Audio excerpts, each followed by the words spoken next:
आज की कहानी चादर की कीमत। जनवरी की सर्द भरी रात भी सड़क पर चारों तरफ सन्नाटा फैला हुआ था। दूर दूर तक कोई नजर नहीं आ रहा था।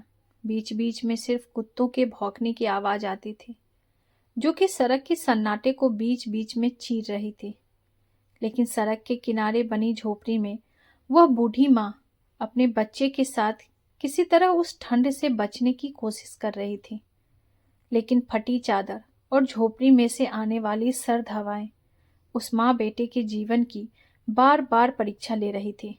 वे दोनों जितना ठंड से बचने की कोशिश करते, ठंड उतनी ही बढ़ती जा रही थी, जिसके कारण उस बूढ़ी माँ से उसका बेटा बोलता, माँ, क्या हम हमेशा ऐसे ही ठंड से कांपते रहेंगे?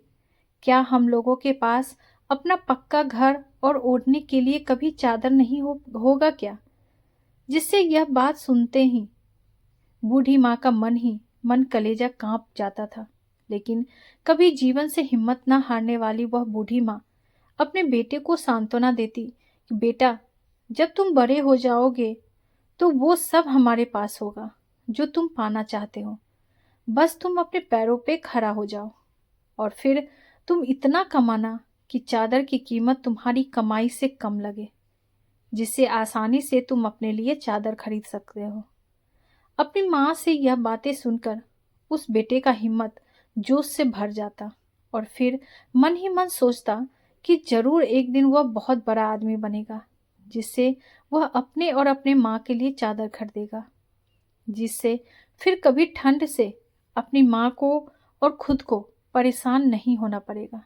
और इसी सपने को पूरा करने के लिए उस बूढ़ी माँ का बेटा अपनी माँ के साथ दिन भर मेहनत मजदूरी करता और मन ही मन सोचता कि एक दिन जरूर उसका सपना पूरा होगा।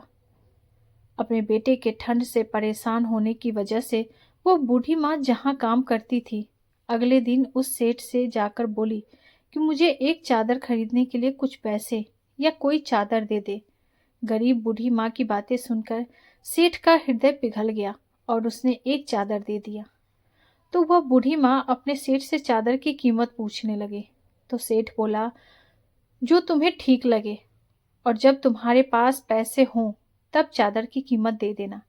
यह बातें सुनकर वह बूढ़ी औरत मन ही मन अपने सेठ को आशीर्वाद दे रही थी और उसे ये भी चिंता रहती थी कि वह उस चादर की कीमत कैसे चुकाएगी। समय बीतता गया।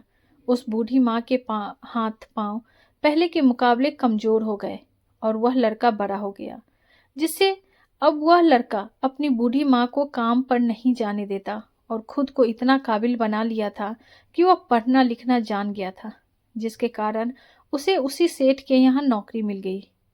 वह लड़का अपनी माँ की तरह बहुत ही मेहनती था, जिससे उसका सेठ भी उस लड़के के काम से प्रभावित होकर उसकी पहली तनख्वाह पर उसके तनख्वाह के साथ उसके लिए एक चादर भेंट करनी चाहिए। तो यह सुनकर उस लड़के की आंखें भर आई और वह अपने सेठ से बोला कि साहब, आप जो चादर देना चाहते हैं उसे मुझे न देकर अगर मेरी माँ को भेंट करेंगे तो शायद चादर की असली कीमत होगी, क्योंकि अगर आज जिस मुकाम पर मैं पहुंचा हूं तो शायद इसमें मेरी माँ का ही हाथ है और इसीलिए इस चादर को मेरी माँ को भेंट करना।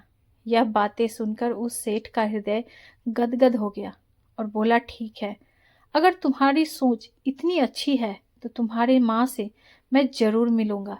तुम कल अपनी माँ के साथ आना। और फिर जब अगले दिन वह बूढ़ी औरत अपने बेटे के साथ उस सेठ के पास गई तो तुरंत उसने अपने सेठ को पहचान लिया और सेठ द्वारा दिए गए पहले चादर की कीमत देने की बात याद आ गई। और फिर जब सेठ उस बूढ़ी औरत को चादर देने लगा तो उसकी आंख से आंसू छलक आए और वह बोली कि मैं अभी पहले दी हुई चादर की कीमत आपको दे नहीं पाई हूँ। अब भला इस चादर की कीमत कैसे चुकाऊंगी? तो यह बातें सुनकर उस बूढ़ी औरत को तुरंत पहचान गया और कहा कि मेरे दिए हुए पहले चादर की कीमत तो मुझे तुम्हारे होनहार बेटे के रूप में मिल गया है, जो कि शायद चादर की कीमत से कहीं ज्यादा है। यह बातें सुनकर उस बूढ़ी माँ की आंखें भर आई और शायद आज पहली बार उसे अपने चादर की कीमत का पता चल गया था, जो कि कहीं ना कहीं उसकी जिंदगी में खुशी लेकर आई थी। दोस्तों, अक्सर हर इंसान की शुरुआत दुखों से ही होती है, लेकिन जो लोग अपने कर्म पर अडिग रहते हैं और जिनके मन में यह विश्वास होता है कि एक दिन उनका वक्त जरूर बदलेगा, उन्हीं लोगों के जीवन में खुशियों का बदलाव देखने को मिलता है। शायद जब हम अपने दुखों की हालत में होते हैं तो किसी चीज का वास्तविक मोल पता होता है, लेकिन उस दुख के पलों की कोई कीमत नहीं होती, क्योंकि दुख में किया गया मदद हमेशा सुखों की ही नींव होती है। और जो लोग अपने दुखों से संभल जाते हैं वही लोग सुख के अधिकारी होते हैं। इसीलिए जीवन में चाहे कितनी भी विपत्ति क्यों ना आए, लेकिन कभी भी हमें सच्चे कर्म पथ को नहीं छोड़ना चाहिए। यही हमारे सच्चे कर्म हमारे सुखों की शुरुआत होती है।